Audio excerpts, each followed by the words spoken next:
Assalamualaikum warahmatullahi wabarakatuh. Kami dari kelompok 9 kelas D akan mempresentasikan hasil diskusi kami tentang sistem informasi keuangan. Sebelumnya, perkenalkan anggota kelompok kami.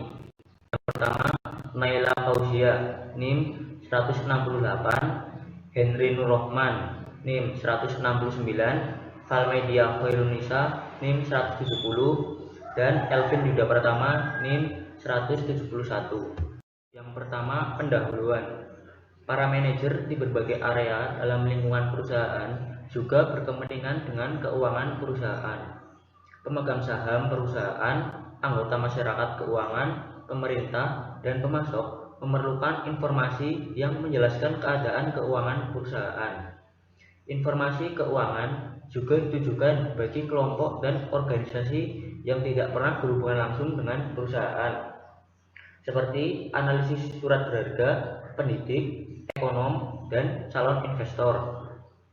Maka dari itu, sistem informasi keuangan memenuhi kebutuhan manajer maupun elemen-elemen lingkungan perusahaan atas informasi yang menjelaskan status keuangan perusahaan. Selanjutnya, model sistem informasi keuangan. Sistem informasi keuangan digunakan untuk menjelaskan subsistem CPIS yang memberikan informasi kepada orang atau kelompok, baik di dalam maupun di luar perusahaan, mengenai masalah keuangan perusahaan.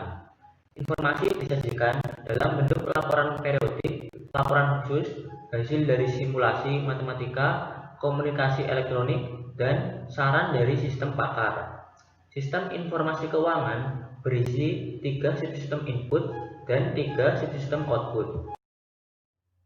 Jadi, ini adalah gambar dari model sistem informasi keuangan.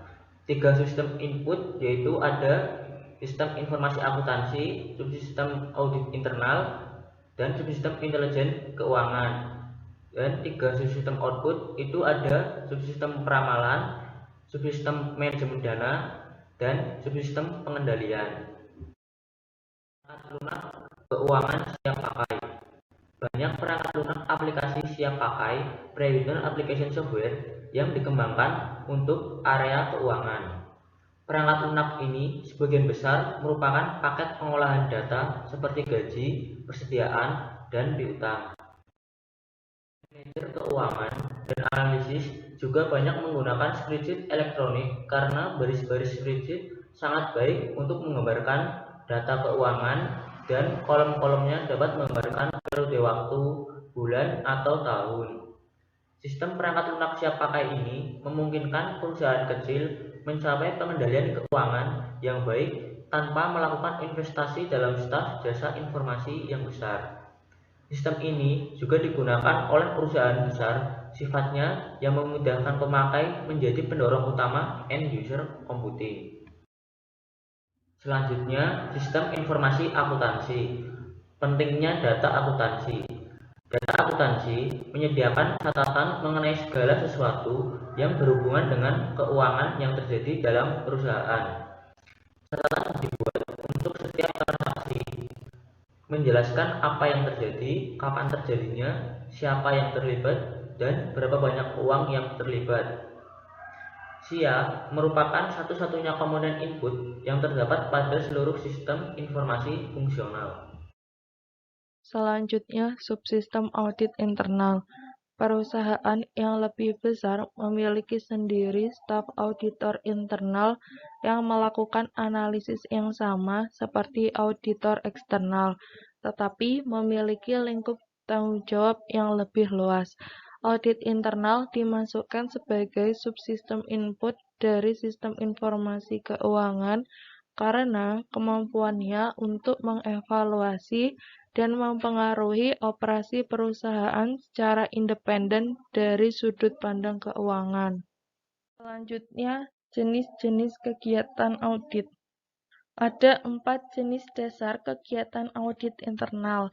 Yang pertama, keuangan, kedua, operasional, ketiga, kesesuaian, dan yang keempat, rancangan sistem pengendalian internal. Jenis kegiatan audit yang pertama yaitu audit keuangan.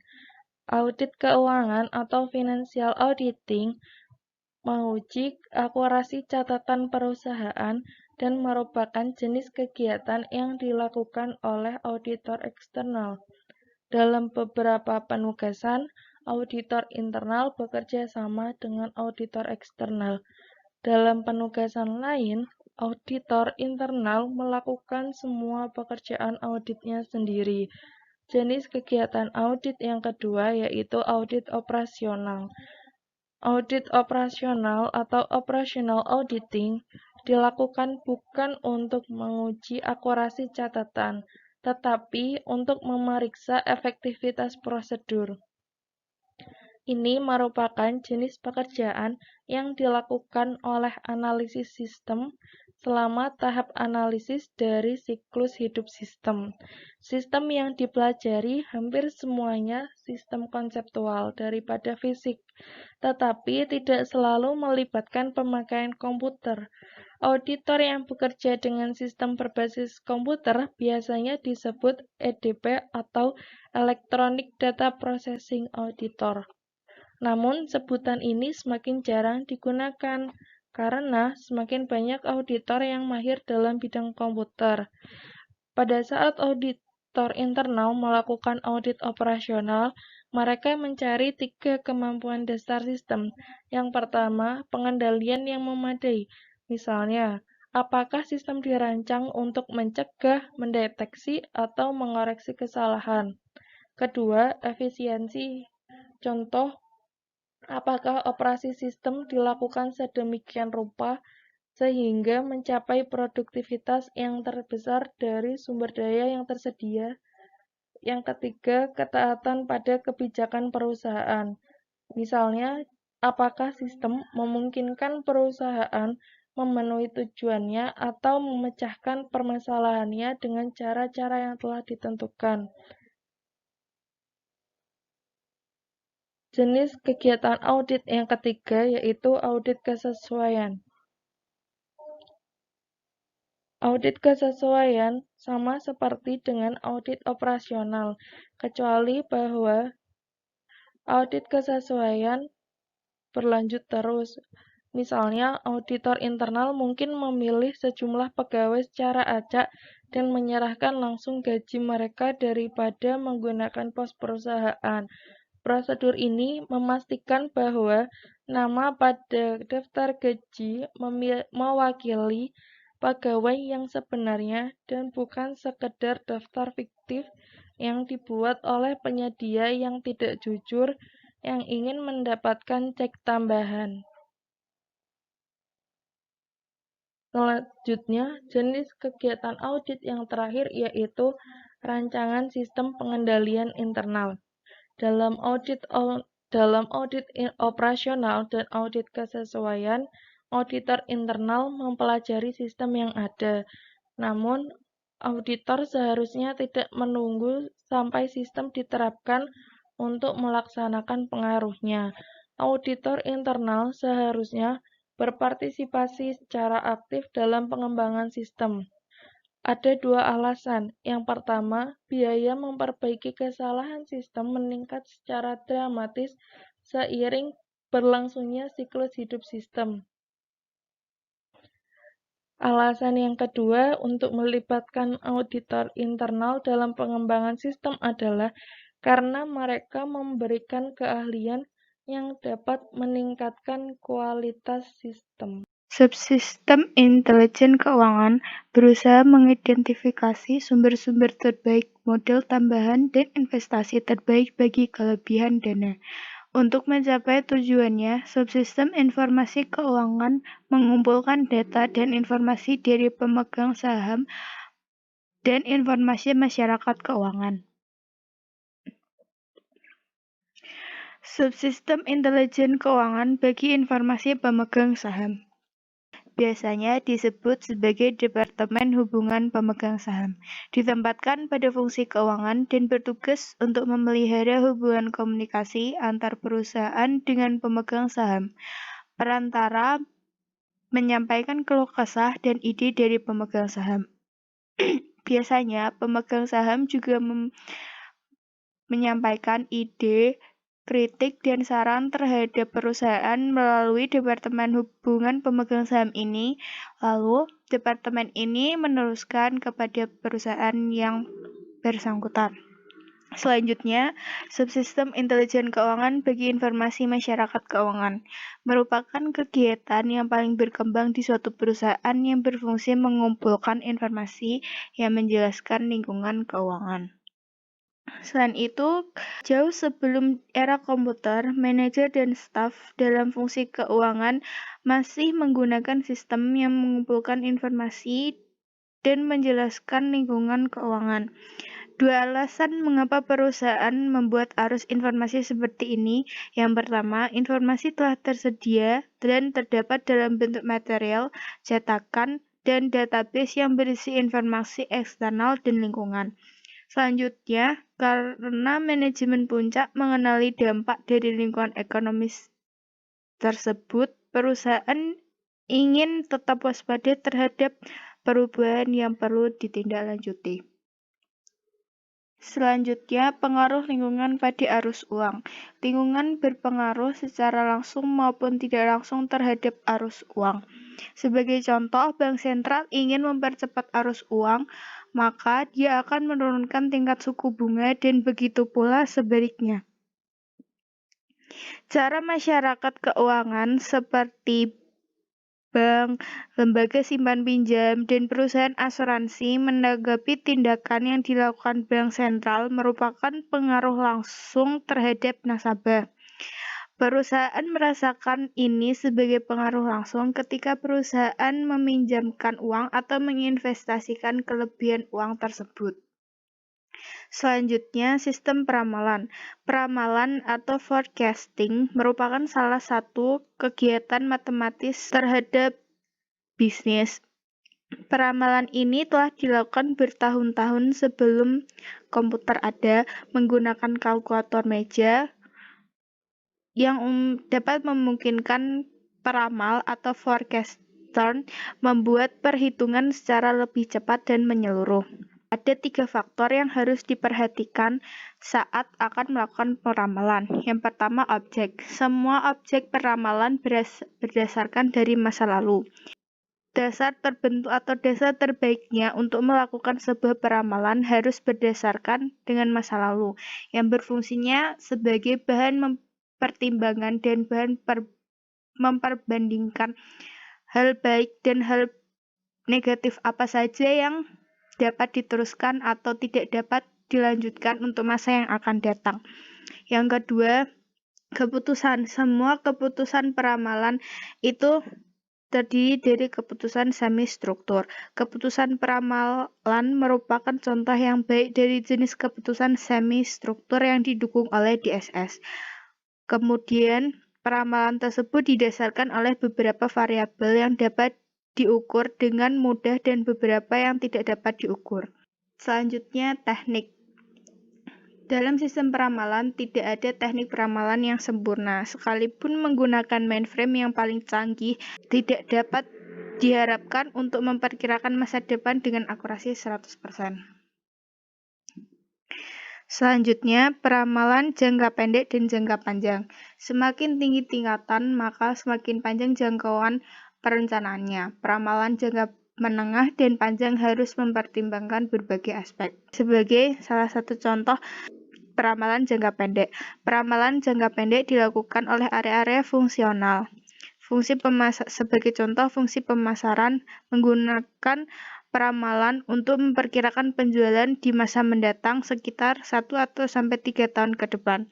Sementara fungsional menggunakan ramalan penjualan sebagai dasar untuk menentukan sumber daya yang dibutuhkan untuk mendukung tingkat kegiatan yang diproyeksikan. Lalu, yang kedua, peramalan dalam perspektif dalam peramalan jangka panjang yang biasanya dilakukan oleh selain pemasaran, seperti pada fungsional keuangan. Diperkirakan perusahaan besar memiliki kelompok perencanaan strategis yang melaporkan pada tingkat eksekutif. Biasanya keuangan fungsional keuangan ini dilakukan untuk memperkirakan apakah keuangan suatu perusahaan itu stabil untuk masa yang akan datang dan begitu seterusnya. Yang selanjutnya, subsistem manajemen data. Arus uang dari lingkungan melalui perusahaan dan kembali ke lingkungan adalah penting karena untuk digunakan memperoleh sumber daya fisik lain. Arus uang dikelola untuk mencapai dua tujuan, yaitu untuk memastikan bahwa arus pendapatan lebih besar daripada arus keluar, dan untuk memastikan keadaan ini akan stabil sepanjang tahun. Selanjutnya, manajemen dana dalam perspektif. Pengaruh perusahaan dapat mempengaruhi arus uang masuk dan keluar, sehingga program-program dalam substitusi manajemen dana dapat memungkinkan manajer membuat keputusan berdasarkan cara yang diinginkan. Yang selanjutnya adalah subsistem pengendalian. Manajer memiliki tujuan operasional yang harus dicapai, seperti memproduksi atau menjual sejumlah atau senilai tertentu barang. Manajer diberikan suatu anggaran operasi atau biasa disebut dengan operating budget, yaitu jumlah uang yang tersedia untuk digunakan dalam memenuhi tujuan operasional. Anggaran tersebut biasanya meliputi operasi untuk 1 tahun fiskal atau tahun finansial. Subsistem pengendalian berkaitan dengan anggaran. Subsistem pengendalian berguna untuk melaksanakan evaluasi keuangan dan dampak keuangan terhadap pengeluaran modal yang diajukan. Proses penganggaran. Proses penganggaran atau biasa disebut dengan budgeting process berisi sejumlah keputusan semi terstruktur.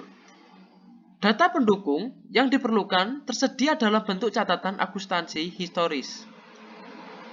Tetapi, banyak penilaian yang harus diterapkan. Tipe pendekatan umum. Yang pertama, ada pendekatan dari atas ke bawah. Yang kedua, pendekatan dari bawah ke atas. Dan yang ketiga, pendekatan partisipasi. Ini adalah salah satu proses pembuatan anggaran. Tabel ini berisi tentang proses pembuatan anggaran. Yang pertama, itu ada ramalan penjualan yang disetujui dan berakhir pada anggaran operasi akhir. Anggaran operasi untuk satu unit seperti departemen atau divisi terdiri dari jumlah untuk setiap pos-pos pengeluaran dasar seperti telepon, gaji, sewa, perlengkapan, dan seterusnya. Pos-pos biaya ini biasanya dialokasikan setiap bulan selama tahun fiskal dan disesuaikan dengan tingkat kegiatan yang berfluktuasi. Dalam beberapa perusahaan, rencana kompensasi manajemen didasarkan sebagian pada kinerja anggaran. Bahkan, jika kinerja anggaran tidak secara langsung berdampak pada kompensasi, anggaran hampir pasti dapat mempengaruhi evaluasi manajer dan atasannya. Ini adalah contoh laporan anggaran.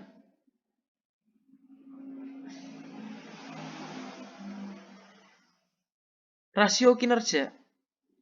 Rasio kinerja atau biasa disebut dengan performance ratio adalah suatu hubungan dari dua atau lebih indikator kegiatan organisasi yang menjadi suatu cara pengukuran.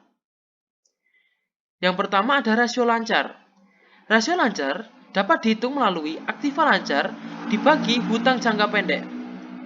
Rasio 1,0 atau lebih besar adalah baik karena berarti bahwa hutang dapat dibayar tanpa harus menjual dari aktiva non-kas. Yang kedua, rasio perputaran persediaan. Rasio perputaran persediaan dapat dihitung melalui harga pokok persediaan dibagi nilai persediaan rata-rata. Semakin tinggi rasio perputaran persediaan, maka akan semakin baik. Rasio itu merupakan indikasi kemampuan manajer untuk mencapai tingkat penjualan yang tinggi tanpa investasi persediaan yang besar. Di antara rasio yang ada, rasio paling terkenal adalah rasio lancar. Karena rasio lancar mengukur sampai seberapa jauh suatu perusahaan atau unit organisasi dapat menutup hutang jangka pendeknya dengan aktiva yang mudah dikonversikan menjadi kas. Berbagai rasio seperti ini digunakan oleh manajer oleh pihak luar seperti analisis keuangan, investor potensial, dan pemegang saham untuk memantau kinerja perusahaan. Rasio ini merupakan penggambaran yang sangat ringkas dari data akuntansi dan memberikan suatu cara yang mudah untuk mengerti data tersebut. Terima kasih.